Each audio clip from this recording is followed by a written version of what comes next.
welcome to Gulf Coast Aerial Connection. I'm Ken. This is Eric. Hello, Eric. Hi, Ken. How are you? I'm well. How are you doing? I'm doing great. Hey, we're really glad you're here. Thanks. I'm glad to be here. We are going to talk to Eric today, and this is Eric Bidwell. Eric Bidwell, tell us a little bit about yourself.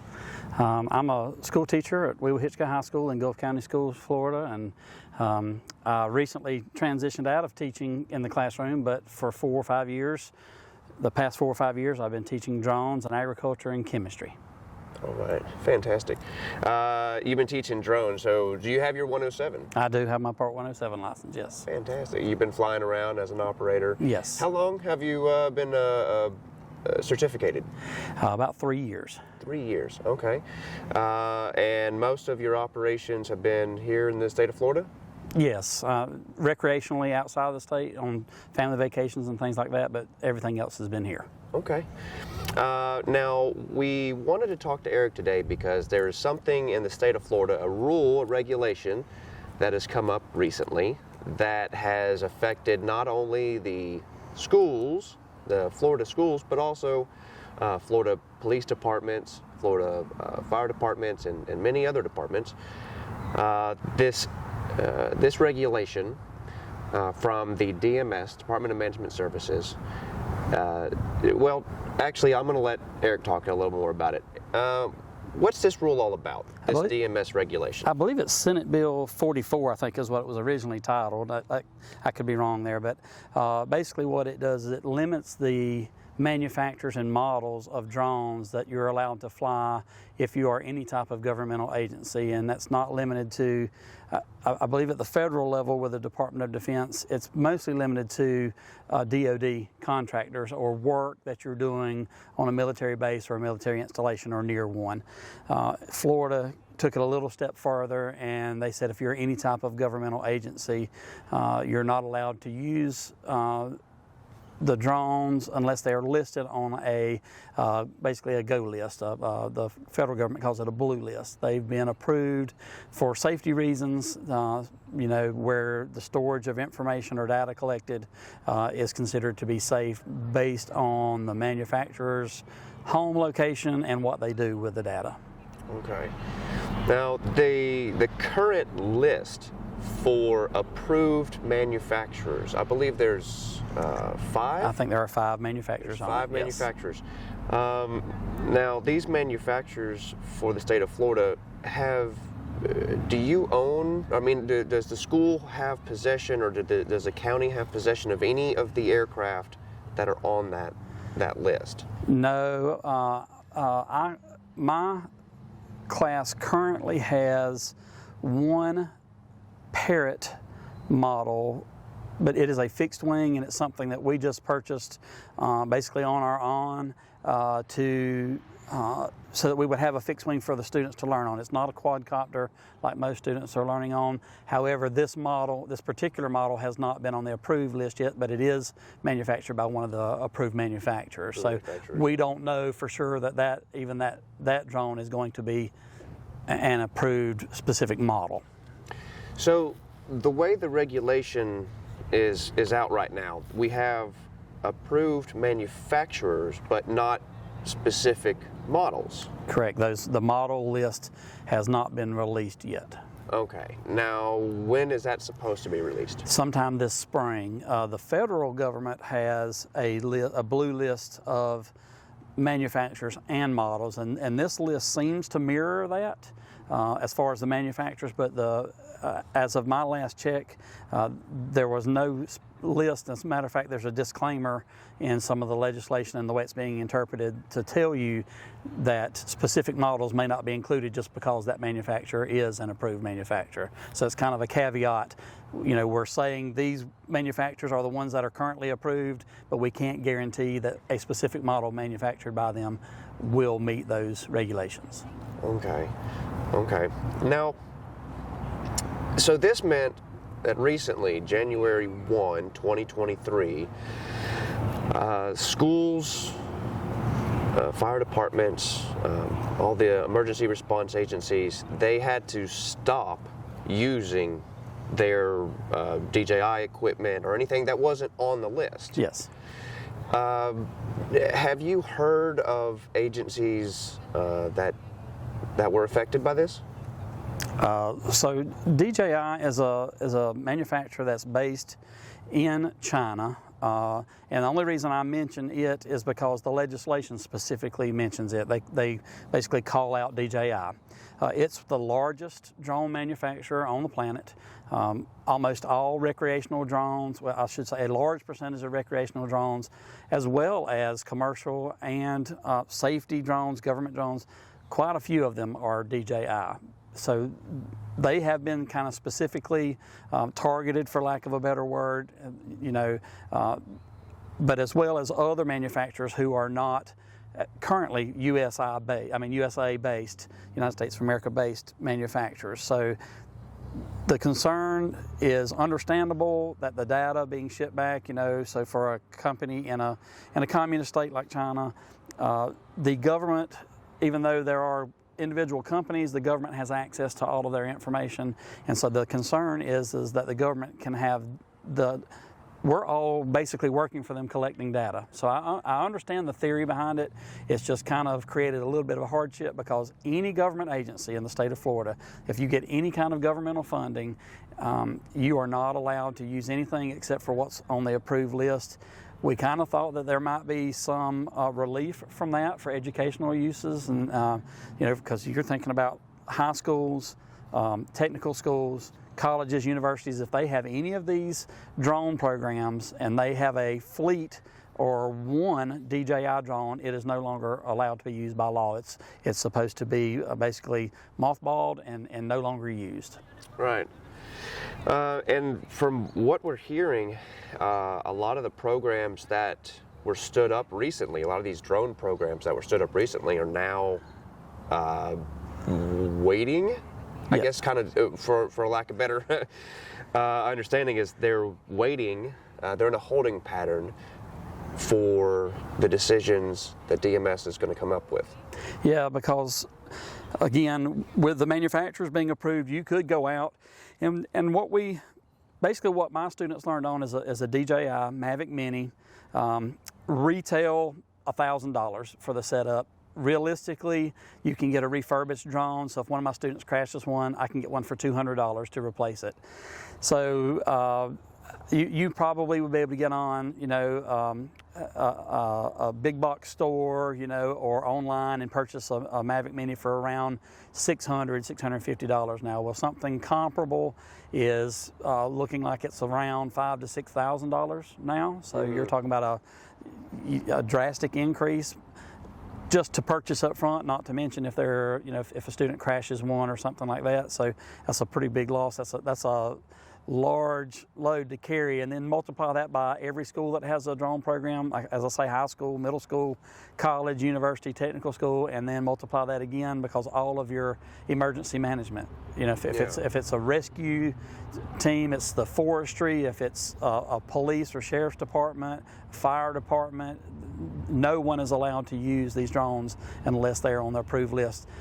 It's going to also create a problem because I would imagine when these new drones come out, a lot of these companies are new, or the specific drone model is new. There's probably going to be a backlog of back orders, because everybody's trying to replenish their fleet. We have, I think we currently have 8 Mavic Minis, 2 Mavic Air Enterprises.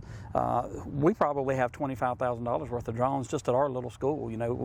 Our school only has 300 students, so you can just imagine by, again, multiplying that out across the state of Florida, how many DJI drones are now being pulled, stuck in a closet, and most of that has been paid for with taxpayers' money, or through grants to set these programs up. So it's going to be a significant cost. So this is going to be not just an adjustment to new aircraft, but you're also going to see budgets for departments across the state of Florida that are now going to have to see an increase, right, just for this regulation. So let's take a sheriff's department, for example, where drones had gotten to the point where you could basically put a drone in the trunk of every deputy's car as long as they get their license. now you're probably going to reduce that by at least half, which means they're going to have to wait for somebody else to come. In the case of whether it's a suspect that's pinned down somewhere and it's a safety issue, or if it's scouting a fire, forest fire or a house fire or whatever, these costs are drastically higher. So yeah, you're going to, even emergency management's going to realistically have far fewer drones on hand than they had a year ago. And something that I think that some of the programs that you were working with and around the state, there's all kinds of examples of this, where you had high school students and college-age students who were going from the classroom to the workforce to these emergency services. Yes. And so there's just going to be a bit of a disruption now in all of that, which is not great, but we are looking forward to these rules coming out, and hopefully that can get things going again. Thanks for tuning in to the Gulf Coast Aerial Connection podcast. Are you looking to connect with fellow aviators along the Gulf Coast? Find us on Facebook.com/Gulf Coast Aerial Connection and join our community. So I know sometimes we ask folks during these interviews, what's your favorite flight movie, aviation movie? If you had a movie that would represent any kind of flying that you are a fan of, and there's a lot out there, we had a Top Gun 2 just come out recently. There's always Top Gun 1, the first one. There's a bunch. So I'm going to go with, I'm probably going to go with aerial flight. I'm going to go probably with Top Gun.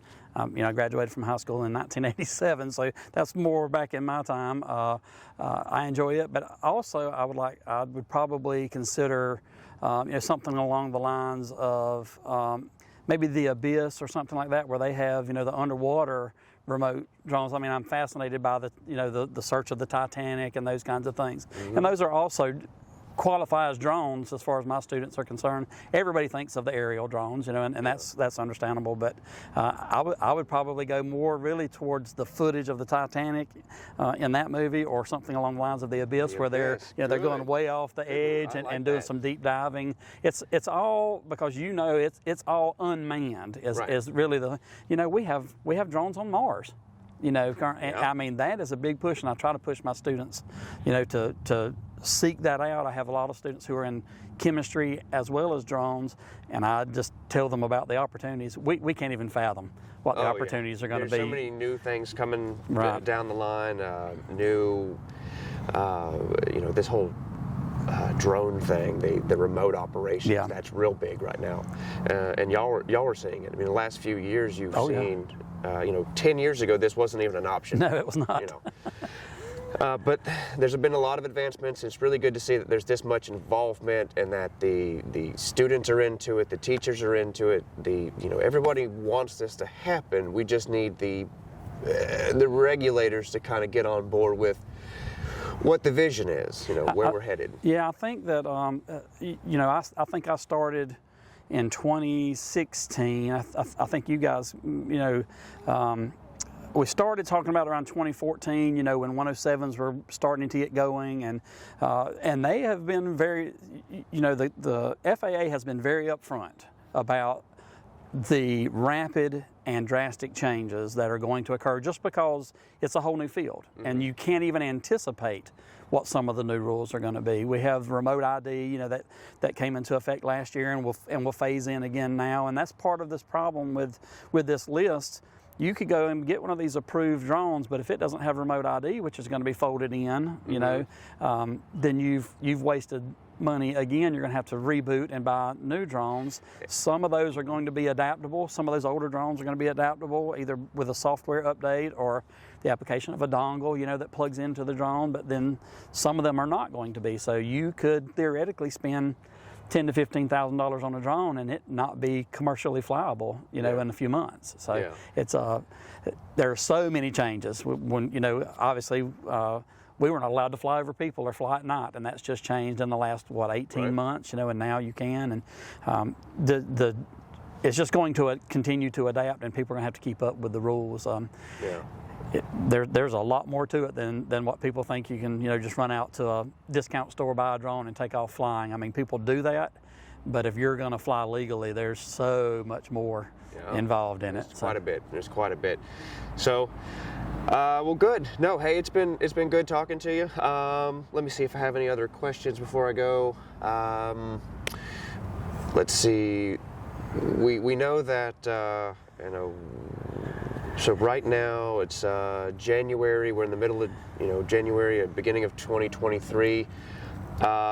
We've heard that the remote ID regulations, yes, they just went into effect recently for manufacturers. Right. That was in December. It was actually a pushback from September, yes, to December. And now we have a rule of remote ID coming up in this coming September.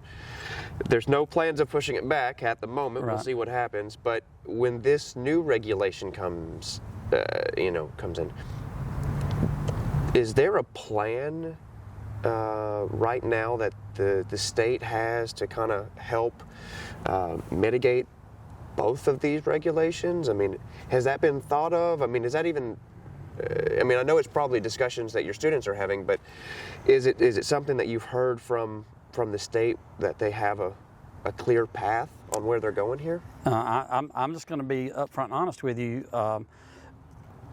This whole change that occurred January 1, while there were some memos put out to educational leaders and things like that, it caught quite a few of us by surprise. The initial memo, and I'm going to paraphrase, basically said, we need you to submit to the state a plan to eliminate the current fleet that you have if they are not approved, and so we kind of thought that would go out by attrition. As one was damaged or whatever, we would purchase, and then basically the notification I got was just right before Thanksgiving, that, hey, as of December 31, these things are going to have to be mothballed. You can't use it. And so it's been kind of a quick thing. As a drone instructor, I have not been given very much, and I know that the leadership in my school system has not been. We only have 2 drone instructors in the whole county. I mean, we're a real small county, but I haven't seen what I would have expected, something that is this technologically advanced and STEM oriented. You would think there would have been a lot more discussion. They would have pulled in people, and maybe they did, and I just didn't know about it. But no, it's all been kind of a surprise. So remote ID, I don't even know if the people watching know what that is. It's basically like the black box on a manned airplane. It transmits all the telemetry so that the FAA can watch you. So it's they're going to know where you are and who the pilot is, and the drone's going to be tied to the license of the pilot. It's all to make things more safe, for everybody in the national airspace. But I have not received things like you would expect, like memos to discuss with the students or to discuss with the leadership in the county. I know there's not really been much forthcoming information as far as that it's been given to me. Now they may have put it out, to districts, and I don't know about it, but we're just kind of flying by the seat of our pants. No pun intended. Yeah. Now with the programs that are at the schools, where do you see, going into 2023, where do you see some of this new technology going? Is it, quadcopters, fixed wing? Is there going to be more of a focus on agriculture? Is there going to be more focus on, where do you kind of see things going? So for us, we're a large forestry area. And when I was teaching it, and my son took over my teaching, Cody did, we both teach ag, chemistry, and drones is tied in. So there is a natural connection to ag for us. A lot of our friends, connections in education are involved in agriculture, and so we're going to kind of push our kids that way. University of Florida has a program that is specific to drones and agriculture, and so we're kind of pushing that way, not to limit people, because we have a lot of real estate around, a lot of construction and development. So we are trying to work along the lines of 3D printing and being able to print models and those kinds of things. So not just flying them like they're a toy, but actually collecting data and doing something with it. What do you do with it after you've collected that data? So we're, different drones are more applicable for different situations. If you're flying over a large area of forestry, you're probably going to want a fixed wing just because, you know, the flight time. Yeah. If you're flying over a real estate location, it's probably going to be a quadcopter or something, you know, just so you can get that smooth, slow movement, those kinds of things. So we're trying to introduce them to all aspects, even though, like I say, we're kind of limited to all of the industry around here. But you know, again, we have discussed in the past the aquatic drones. There's lots of salvage and recovery around here, you know, that could be done. We are surrounded by lakes, rivers, the bays, the Gulf of Mexico, and so I can see lots of applications for that. Repair, you know, checking out hulls of boats, those kinds of things for aquatic drones, and so that's kind of where we would like to also move into that area a little bit. Yeah. That's awesome. That is really good to hear that there's that much interest, that much involvement, and it sounds like there's really a lot of work being done up here in Wewahitchka. We're trying our best. It is beautiful up here. Well, thank you. We love it. It is very, very nice. It is quite a place. So we appreciate Mr. Bidwell for coming in. Eric, thank you. Thank you, sir. We want to do this again sometime. Yes, sir. Sounds good. Talk Anytime. more about airplanes and drones and all kinds of things. This has been Gulf Coast Aerial Connection. We'll see you next time.